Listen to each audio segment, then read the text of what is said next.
I need an operation. On Tuesday the 14th of November, I got back from a vacation. I spent a week in Iceland. It was a fantastic holiday. Take me back. And now for a while, I've had problems with my eyes. And when I say problems, I mean I've got really shit vision. I struggle to see things from a long distance away. It's not a problem when it's up close, but reading things from a distance away is an absolute task. So after a few jokes and whatnot while I was on holiday, I then decided that, you know what, after around about 15 years of not going to an optician, when I get back, I'm going to go to an optician. And that's exactly what I did. But I didn't know what was about to come. So 2 days landing back from my holiday, I decided to go into the opticians that I'd previously booked. And I was there for a good hour. Now, I don't really know how long you usually spend for a checkup in an optician, but I felt like after the half an hour mark, it wasn't going to be great news. I had multiple kind of scans done on my eyes and photos taken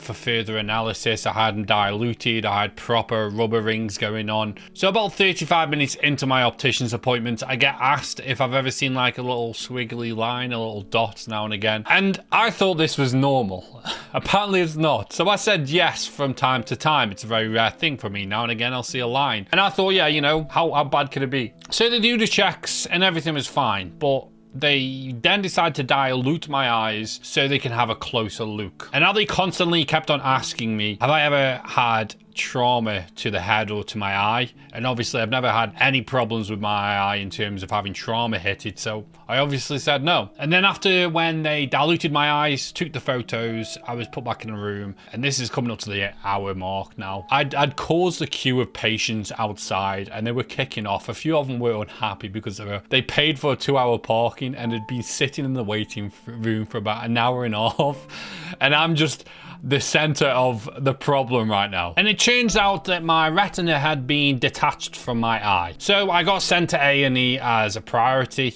They contacted them in advance and I had to go see a doctor. As you can tell at this point, it was a very exciting day for me, especially with the fact that I was working my personal job at this time as well. So I was very much balancing an emergency with me trying to get back to work, which obviously wasn't going to happen. So I went to the doctor and he confirmed that my retina had been detached from my eye, which was causing fluid in my right eye to basically increase. And eventually this would kind of take over my whole eye, I guess.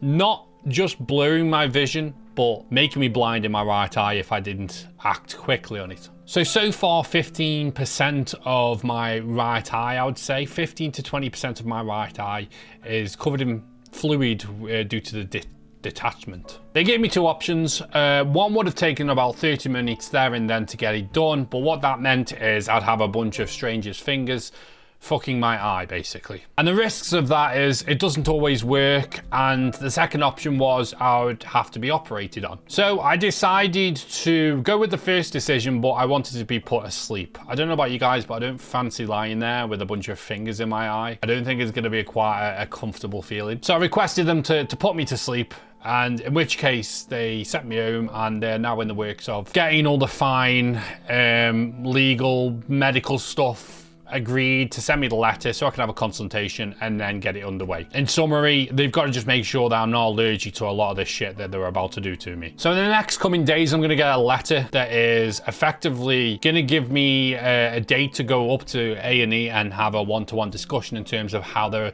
going to process my eye. I don't know how they're effectively just going to work on my eye, I guess. And then I'll get another date on when I've got to go up there and get it done. Now I'm going to be put to sleep, and I'm not worried about that. I've never been put to sleep. If anything, I need some extra sleep. The only thing for me that burdens me the most is that I could be out of work for 6 weeks. The recovery process is 6 weeks. Now, from a personal work standpoint, that's fine. I get sick pay. I'm quite fortunate there. From an educational standpoint, that's a massive back step for me to catch up on a lot of stuff if I take 6 weeks out of education. And from a YouTube creation standpoint and what I currently do, I don't know. What I'm trying to say is I've never really worked with one eye before. I don't know how efficiently I'm going to be able to edit. I don't know how that's going to impact me making videos, my upload schedule. In fact, as an overall, I can't really predict what's going to happen when I'm starting the recovery process. I have to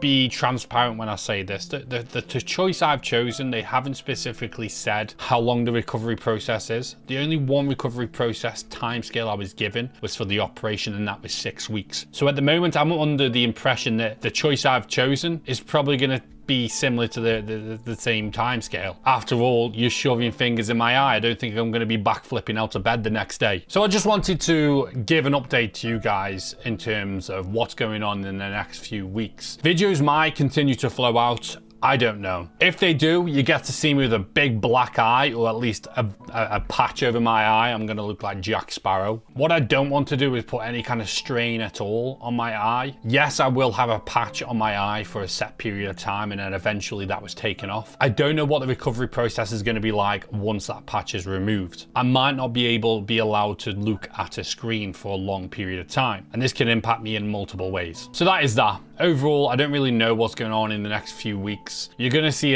probably a change in my content. I don't know how it's going to impact me. Everything might work fine. I might be able to continue to work how I work now. On the other hand, I might struggle. I might not be able to produce as much content, or my editing might not be as fast as it currently is, which is saying something because my videos aren't exactly flying out. But I hope you guys can hold tight and be patient with me. I will continue to fire out videos as often as I can. Obviously, if there's a medical risk there, then I will have to follow medical advice rather than my own advice, which would get me killed. I thought I'd give you the update regardless. You guys are a big part of my life, so I want to make sure you guys are always in the loop when something drastic is about to change in my life. Other than that, I guess I will see you in the next video.